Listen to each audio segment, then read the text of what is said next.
क्या अमृतकाल में जज व्हाट्सएप फॉरवर्ड पढ़ के फैसले दे रहे हैं? फर्जी खबरों वाली व्हाट्सएप यूनिवर्सिटी ने व्हाट्सएप एंकल तैयार किया, अच्छे खासे युवाओं को आतंकवादी की तरह बना दिया, उन्हें ज़ॉम्बी बनाया, एक खास विचारधारा और खास पार्टी के लोगों को नफरती चिंटू बनाया। यहाँ तक तो बात थोड़ी अलग थी, मगर सवाल यह है कि क्या अदालतों में बैठे जज भी अब व्हाट्सएप यूनिवर्सिटी के ज्ञानी बन गए हैं और वहां पर जो अफवाहें पढ़ लेते हैं उसी के आधार पर फैसले लिखने लगे हैं, या फिर फैसले में उसे लिखने लगे हैं? जी हाँ, उत्तर प्रदेश के बहराइच से कुछ ऐसा ही मामला सामने आया है। पुलिस ने जिन बातों को अफवाह करार दिया था, मिलार्ड ने अपने फैसलों में उन्हीं बातों को लिख दिया है, प्रस्तुत किया है और सजा के तौर पर उम्र कैद से लेकर सजाए मौत तक सुना दिया है। इतना ही नहीं, अभी कल ही इस वीडियो में हमने आपको बताया था कि कैसे प्रोफेसर डॉक्टर मोहन गोपाल ने कहा था कि हिंदू राष्ट्र वाया संविधान लाने की कोशिश हो रही है और संविधान का स्रोत शास्त्रों में ढूंढा जा रहा है। यूपी के जज साहब ने भी कहीं न कहीं वही काम किया है। जिस पुस्तक को डॉक्टर भीमराव अंबेडकर ने सरेआम जलाकर फूंक दिया था, मुसलमानों को फांसी और उम्र कैद की सजा सुनाते हुए उसी मनुस्मृति की लाइनें जज साहब कोट कर रहे हैं। यूपी के बहराइच में लगभग 1 साल पहले जो हिंसा भड़की थी, उसमें राम गोपाल मिश्रा की हत्या कर दी गई। राम गोपाल मिश्रा ने क्या किया था वो भी देखेंगे और अभी यूपी की अदालत ने क्या किया है उसे भी देखेंगे। साथ में ये भी टटोलने की कोशिश करेंगे कि अब भारत में मुसलमान होकर रहना कितना कठिन बना दिया गया है। जहां मुसलमान आरोपी होता है वहां अदालतें अलग ढंग से काम करती हैं, पूरा सिस्टम अलग ढंग से काम करता है, और जहां मुसलमान पीड़ित होता है, आरोपी दूसरे संप्रदाय का होता है या फिर सीधे सीधे कहें तो हिंदू होता है, तो यही अदालतें कान में कड़वा तेल डालकर सो जाती हैं और पूरा का पूरा सिस्टम, उसका व्यवहार ही बदल जाता है। और तो और भाजपाई डबल इंजन में धार्मिक आधार पर नफरत, भेदभाव कथित रूप से इतना ज़्यादा बढ़ गया है कि अब खुलेआम मुसलमान कहने लगे हैं कि हमें गोली ही मार दीजिए ना, इतनी जलालत में जीना नहीं चाहते। कहाँ से निकली है ये बात और कैसे संविधान का घोर उल्लंघन मोदी शाह के चहेते मुख्यमंत्री के राज्य में हो रहा है, उसे भी देखेंगे। आगे बढ़ने से पहले आप सभी से एक छोटी सी अपील है, पहली बार है तो चैनल को सब्सक्राइब करके घंटी बजा दीजिए टन से। हर एक वीडियो को लाइक और शेयर करना जरूरी होता है, ये आपकी जिम्मेदारी है, क्योंकि हमारी आवाज़ों को दबाने के लिए बहुत सारा सिस्टम है, आगे बढ़ाने के लिए सिर्फ आप हैं। इसलिए शेयर करना, लाइक करना बिल्कुल न भूलें। इसके अलावा यदि आपको हमारा काम पसंद आता हो तो इस QR कोड या फिर मोबाइल नंबर का प्रयोग करते हुए जो भी हो सके आर्थिक सहयोग भेजने का प्रयास जरूर करें। बहुत बहुत धन्यवाद। खबरों पर आने से पहले एक बार फिर से आपको याद दिला दें, ज्यादतियां महिलाओं के खिलाफ हों, दलितों के खिलाफ हों, मुसलमानों के खिलाफ हों या फिर किसी भी कमजोर वर्ग के खिलाफ हों, ये तभी संभव है जब मीडिया गुलाम है, वो भी सत्ता का।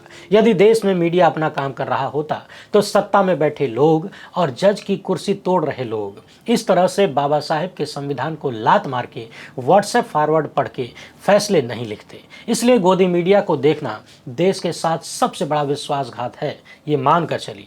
13 अक्टूबर साल 2024 को बहराइच से लगभग 40 किलोमीटर दूर महाराजगंज बाजार में दुर्गा प्रतिमा विसर्जन के दौरान एक घटना घटी। शाम को लगभग 6 बजे एक जुलूस निकल रहा था, तेज आवाज में डीजे बज रहा था और आसपास मुसलमानों के घर थे। बाकी तो आप जानते ही हैं कि अमृतकाल में ऐसे धार्मिक जुलूसों में युवाओं के भीतर हिंदुत्व के नाम पर क्या ठूस दिया गया है। जगह जगह से खबरें आती है कि मुस्लिम मोहल्लों में जाकर मस्जिदों के सामने पहुंचकर डीजे पर उल जलूल फूहड़ गाने बजाए जाते हैं, गालियां दी जाती हैं। कई बार तो जिस क्षेत्र में जाने की परमिशन नहीं है वहां घुस जाते हैं ताकि दंगे हों। भरपूर प्रयास किया जाता है कि सामने से कोई रिएक्शन आए। यहां भी कुछ वैसा ही हुआ था। मुस्लिम समुदाय के लोगों ने अनुरोध किया कि भाई डीजे की आवाज़ थोड़ा कम कर दीजिए, दिक्कत हो रही है, मगर हिंदुत्व के जोश में भगवा झंडा लिए लोगों को ये बात नागवार गुजरी और जो हुआ हमने पहले भी आपको दिखाया था, मगर एक बार फिर से याद करने की जरूरत है। इसी बीच राम गोपाल मिश्रा नाम का एक युवक सरफराज के घर में जबरदस्ती घुसता है और छत पे चढ़ के वहां लगा हुआ हरा झंडा खींचकर गिरा देता है। साथ ही साथ सरफराज के घर की छत की रेलिंग भी गिर जाती है, टूट जाती है। आप इन तस्वीरों में देख सकते हैं, वहां लगा हरा झंडा तोड़कर रेलिंग गिराकर भगवा झंडा लगाया जाता है। गोपाल मिश्रा जब ये सारे काम कर रहा था तब सड़क पर मौजूद भीड़ नारे लगा रही थी। कौन सा नारा बताने की जरूरत नहीं है, और उसे उकसा रही थी कि करो, तोड़ो, झंडा गिरा दो। इसी के बाद कहा जाता है कि गोपाल मिश्रा को गोली मार दी गई। अब समझने वाली बात यह है कि जैसे ही एक हिंदू युवक की मौत की खबर सामने आई, हालांकि ये बात कहना अपने आप में अजीब लग रहा है, मौत मौत होती है, क्या हिंदू क्या मुसलमान। एक नवविवाहित नौजवान युवक की मौत का दुख क्या होता है, ये सिर्फ पीड़ित परिवार ही समझ सकता है, न सत्ता में बैठे लोग और न हम आप। मगर ये कहानी ऐसी है कि यदि हम धार्मिक पहचान को छुपा दें तो नफरती चिंटुओं का पूरा खेल समझना मुश्किल हो जाएगा। जैसे ही गोपाल मिश्रा की मौत की खबर सामने आई, सोशल मीडिया पर इसे लेकर तमाम तरीके की भ्रामक चीजें फैलाई जानी शुरू हो गई। आप अपने स्क्रीन पर देखिए, 16 अक्टूबर 2024 को खुद बहराइच पुलिस ने अपील जारी किया था और साफ साफ लिखा था कि सांप्रदायिक सौहार्द बिगाड़ने के उद्देश्य से कुछ लोग भ्रामक सूचनाएं फैला रहे हैं। झूठ फैलाया जा रहा है कि गोपाल मिश्रा को करंट लगाया गया, तलवार से मारा गया और नाखून उखाड़ा गया। इसमें कोई सच्चाई नहीं है। पोस्टमार्टम में मृत्यु का कारण गोली लगना बताया गया है और इस घटना में एक व्यक्ति के अतिरिक्त किसी अन्य की मृत्यु नहीं हुई है। कृपया सांप्रदायिक सौहार्द को बनाए रखें, अफवाहों पर ध्यान न दें, भ्रामक सूचनाएं न फैलाएं। अब आप सोच रहे होंगे कि जब एक हिंदू युवक इस तरह से मारा गया और वो इस तरह की असामाजिक चीजें कर रहा था तो उसकी मौत पर झूठ कौन फैला रहा था। तो समझने वाली बात यह है कि यह झूठ फैलाने का वही सिस्टम है जिसने गोपाल मिश्रा के भीतर मुसलमानों के खिलाफ और हरे झंडे के खिलाफ इस कदर नफरत भरी थी कि वो सरेआम सरफराज के घर में घुसता है, छत तक पहुंचता है, रेलिंग तोड़ता है, झंडा गिराता है और भगवा झंडा लगाता है। यह वही नफरती सिस्टम है। उसका प्रयास था कि गोपाल मिश्रा की मौत को भुनाया जाए, हिंदुओं को मुसलमानों के खिलाफ उकसाया जाए, भड़काया जाए और उनके दिमाग में बिठा दिया जाए कि देखो मुसलमान कितने हिंसक होते हैं, तुमसे कितनी नफरत करते हैं। उन्होंने सिर्फ गोली मार के नहीं छोड़ा, करंट लगाया, तलवार से मारा, नाखून उखाड़ दिए। ये मामला इतना गलत था कि रामराज की पुलिस को भी इसे अफवाह बताना ही पड़ा। मगर समझने वाली बात यह है कि अब इस मामले में सरफराज को मौत की सजा दी गई है और 11 अन्य लोगों को आजीवन कारावास की सजा मिली है। बहराइच के अतिरिक्त जिला न्यायाधीश एडीजे ने गुरुवार को फैसला सुनाया और यह फैसला 13 महीने 28 दिन के यानी लगभग 14 महीने की सुनवाई के बाद आया है। यानी एक बात साफ है कि नाखून वगैरह उखाड़ने की बात अफवाह थी, झूठ थी।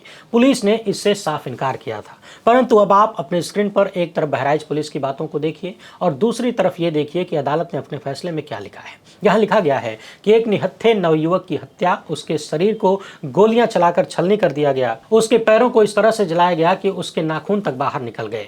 इससे समाज में अशांति और अस्थिरता पैदा हुई। दोष सिद्ध के इस कृत्य से मानवता कराहने लगी, सामाजिक व्यवस्था चरमरा गई और बिखराव के कगार पर पहुंच गई।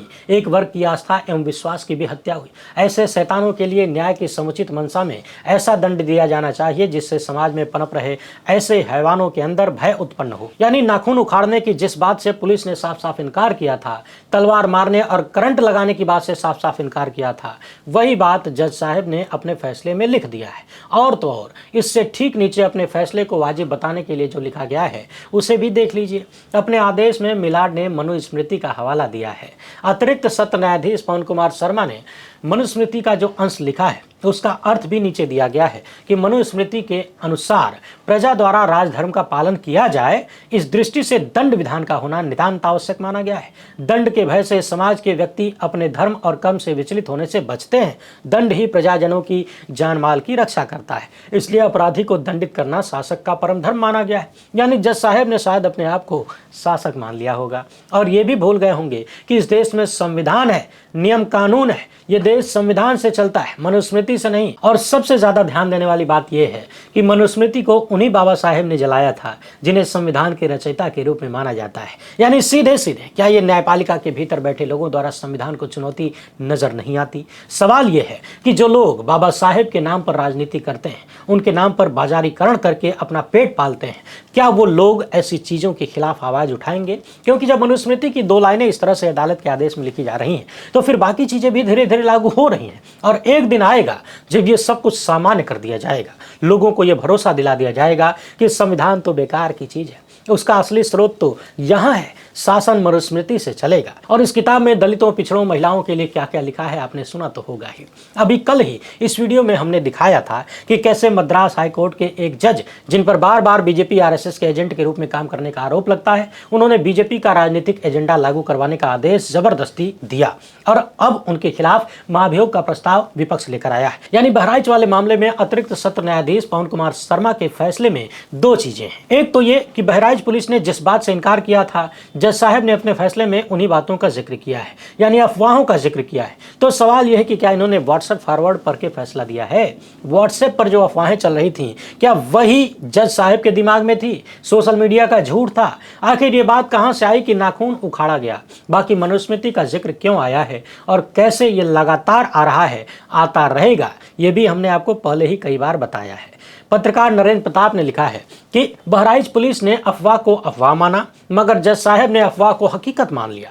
वो अपने मन में उस अफवाह को दफनाए रहे और फिर जजमेंट में उसी किताब की कहानी टाइप करके मृत्यु दंड सुनाते हुए मृत्यु दंड के आधार पर पुलिस को पहले ही दोषी करार दे दिया। वैसे देखने वाली बात यह भी है कि फैसले में दोषियों के खिलाफ तो बहुत कुछ लिखा गया, लेकिन जिसकी मौत हुई वो जो कर रहा था और उससे जो लोग ये सब कुछ करवा रहे थे, जिन्होंने उसे इसके लिए तैयार किया था, ज़ॉम्बी बनाया था, नफरती चिंटू बनाया था, उस सिस्टम के खिलाफ क्या हो रहा है। जरा सोचिए, 3-4 महीने पहले ही राम गोपाल की शादी हुई। इस परिवार ने अपने 2 बेटों को पहले ही खो दिया था, वो भी 25 साल की उम्र होने से पहले। एक और बेटा इन्होंने खो दिया 22 साल की उम्र में। क्या हम आप राम गोपाल मिश्रा के परिवारजनों का दुख समझ सकते हैं? क्या कभी उन लोगों को सजा मिल पाएगी जिन्होंने राम गोपाल जैसे युवाओं को इस कदर नफरत से भर दिया कि वो एक धार्मिक जुलूस में जाएं और दूसरे धर्म का अपमान करें, उसका झंडा तोड़ दें? किसी की मौत को किसी भी रूप में जायज नहीं ठहराया जा सकता। अपनी शादी के 85 दिन बाद ही राम गोपाल की पत्नी विधवा हो गई, माँ बाप बेसहारा हो गए। मगर सवाल यह है कि असल दोषी कौन है? क्या सरफराज और उसका परिवार ही पूरी तरह से दोषी माना जाना चाहिए? हमें थोड़ी देर के लिए यह भी कल्पना करना चाहिए कि हमारे घर के बाहर यदि कोई ऐसा जुलूस निकल रहा हो और वो उग्र हो जाए, कोई हमारे घर का दरवाजा तोड़कर या खोलकर घर में घुस जाए, छत पर चला जाए और वहां लगा हुआ झंडा तोड़ दे, रेलिंग गिरा दे और किसी अन्य धर्म का झंडा लगा दे, तो आप चाहे किसी भी जाति धर्म के हो, जरा कल्पना करिए कि आपकी मानसिक स्थिति उस वक्त क्या होगी। हालांकि होनी नहीं चाहिए, धैर्य रखना चाहिए, मगर सोचिए कि आप कितना धैर्य रख पाएंगे। जज साहब ने अपने फैसले में लिखा कि दोषियों को ऐसी सजा मिलनी चाहिए कि अन्य लोग उससे डरें, ऐसा काम न करें। सवाल यह है कि क्या भारत में कोई ऐसा जज, कोई ऐसी अदालत है जो उन लोगों को सजा दे पाए जो राम गोपाल मिश्रा जैसे युवाओं को धर्म के नाम पर उद्दंडता और आतंकवाद सिखा रहे हैं, जो उन्हें भीड़ का हिस्सा बनाकर नफरती चिंटू और ज़ॉम्बी बना रहे हैं, मरने मारने के लिए छोड़ रहे हैं? क्या कोई अदालत और कोई जज ये बताएगा कि सरफराज की जगह यदि वो होते तो क्या करते? मैं बिल्कुल भी किसी की हत्या को सही नहीं ठहरा सकता और कोई भी नहीं ठहरा सकता। मेरा सवाल समस्या की जड़ तक पहुंचने का है और वो ये कि पिछले 12-13 सालों से देश में जो सिस्टमेटिक ढंग से नफरत फैलाई जा रही है, उसके मास्टरमाइंड को सजा कब मिलेगी? एक झंडा हटाकर दूसरा झंडा लगा देने से क्या मानवता आगे बढ़ जाएगी? किसी की जिंदगी वापस आ जाएगी? आखिर क्या रखा है झंडे के रंग में? मगर सवाल यह है कि ये बात गोदी मीडिया के नफरती जमाने में देश के युवाओं को कौन समझाए? और ये इकलौता मामला नहीं है। यूपी में ही तिरंगा यात्रा के दौरान विश्व हिंदू परिषद, बजरंग दल और हिंदू युवा वाहिनी के लोग साइकिल जुलूस निकाल रहे थे, बिना परमिशन के दूसरे इलाकों में चले गए, मुसलमानों के इलाकों में, और इसी में चंदन गुप्ता की मौत हो गई। एक परिवार तबाह हो गया। ऐसी तमाम कहानियां देश में मौजूद हैं। जो युवा इस तरह के कार्यों में हिस्सा लेते हैं, नफरती चिंटू बना दिए गए हैं, उन्हें एक बार जरूर चंदन गुप्ता के परिवार से मिल लेना चाहिए। उनकी क्या शिकायतें हैं, सरकार ने और उन संगठनों ने उनका कितना साथ दिया। साथ ही साथ गोपाल मिश्रा के माँ बाप और उनकी नई नवेली पत्नी से भी मिल लेना चाहिए कि परिवार अब किस स्थिति में है। जिन लोगों के उकसावे पर धार्मिक नारा लगाते हुए युवा अपनी जान दे रहे हैं, उनके बाद परिवारों का हाल क्या होता है? कौन उनकी सुध लेने जाता है? वो राजनीतिक नेता जो इन्हें नफरती चिंटू बना रहे हैं? ये जानने के बाद ही किसी धर्म की रक्षा में उतरें तो बेहतर होगा। वैसे सोशल मीडिया पर एक मामला और चर्चा में है कि यहाँ तो पीड़ित हिंदू था, आरोपी मुसलमान थे, तो 14 महीने के भीतर ही सुनवाई खत्म हुई और एक को फांसी, बाकियों को उम्र कैद की सजा हो गई। वहीं अखलाक की पीट पीट कर हत्या करने वालों को, उसके बेटे को पीटने वालों को और महिलाओं पर हमला करने वालों को अब तक सजा क्यों नहीं हो पाई? बार बार यह आरोप क्यों लगता है कि भाजपाई सत्ता उन्हें बचाने का प्रयास कर रही है आरोपियों को? पत्रकार वसीम अकरम त्यागी लिख रहे हैं कि सरफराज को फांसी हो गई, गोपाल मिश्रा की हत्या करने का आरोप था। गोपाल मिश्रा ने दूसरे के छत पर चढ़कर अपने धर्म का झंडा लगाया था। इस जुलूस में भड़काऊ नारेबाजी होने लगी थी, विवादित गाने बजाने पर हिंसा हुई। खैर, इंसान की जान लेने वाले गुनहगार बचने नहीं चाहिए, उन्हें सजा मिलनी ही चाहिए। लेकिन क्या कारण है कि महज 1 साल में गोपाल मिश्रा हत्याकांड के आरोपितों को सजा हो जाती है और अखलाक हत्याकांड के आरोपितों को 10 साल बाद भी सजा नहीं हो पाई? आखिर क्या कारण है कि यूपी सरकार अखलाक हत्याकांड के आरोपियों से आरोप वापस लेने के अन्यायपूर्ण कदम उठाती है? भारतीय नागरिक के तौर पर अखलाक के परिवार को क्या इंसाफ की दरकार नहीं है? क्या एक ही प्रदेश में 2 कानून लागू हैं? वैसे यदि आप भाजपाई सत्ता के राज्यों को देखें तो इसका जवाब है कि हाँ, प्रदेश में और देश में एक से अधिक कानून लागू होते हुए दिख रहे हैं। दैनिक भास्कर की एक ग्राउंड रिपोर्ट देखिए। असम से उदय भटनागर और दिलवर हुसैन ने इसे रिपोर्ट किया है। यहाँ लोगों ने आरोप लगाया है कि चुन चुनकर सिर्फ मुसलमानों के घर तोड़े जा रहे हैं, हिंदुओं के घर, ईसाइयों के घर छोड़ दिए जा रहे हैं। और अब मुसलमान ये कहने पर मजबूर कर दिया गया है कि अगर हम ही बांग्लादेशी हैं तो पहले दिन ही हमें क्यों नहीं उजाड़ दिया गया, हिंदुओं को टारगेट क्यों नहीं करते, हमें बस मुसलमान होने की वजह से निशाना बनाया जा रहा है। अगर इतनी ही नफरत है तो एक गोली मार दो और खत्म कर दो। कम से कम ऐसी जिल्लत तो नहीं देखनी पड़ेगी, कम से कम बेघर होकर सड़क पर मरने की, जीने की नौबत तो नहीं आएगी। असम में नागांव जिले के इलाके में रहने वाली एक मुस्लिम महिला के घर को 29 नवंबर को बुलडोजर से ढहा दिया गया। इस क्षेत्र में करीब 1700 परिवार रहते थे और बहुत सारे लोग प्रशासन की इस कार्रवाई से नाराज हैं। प्रशासन का कहना है कि बुलडोजर फॉरेस्ट के लिए रिजर्व 795 हेक्टेयर जमीन से अतिक्रमण हटाने के लिए चलाया गया है, जबकि लोग आरोप लगा रहे हैं कि सिर्फ बांग्ला भाषी यानी बांग्ला बोलने वाले मुसलमानों के घर गिराए गए। सरकारी जमीन पर ही हिंदुओं और ईसाइयों के घर बने हैं, वहीं बने हैं, उन्हें हाथ नहीं लगाया गया। साथ ही साथ बेघर हुए लोगों को प्रशासन ने कहीं बसाने का इंतजाम भी नहीं किया। वैसे असम में ये कोई नई कहानी नहीं है। साल 2016 में भी जब भाजपा सत्ता में आई तो इसके बाद से सरकारी जमीन खाली करवाने की कई कार्यवाहियों पर भेदभाव के आरोप लगते रहे। असम का सरकारी आंकड़ा बताता है कि दैनिक भास्कर के हिसाब से पिछले 9 साल में राज्य में करीब 17,600 परिवारों को सरकारी जमीन से हटाया गया और इसमें ज्यादातर मुस्लिम ही थे।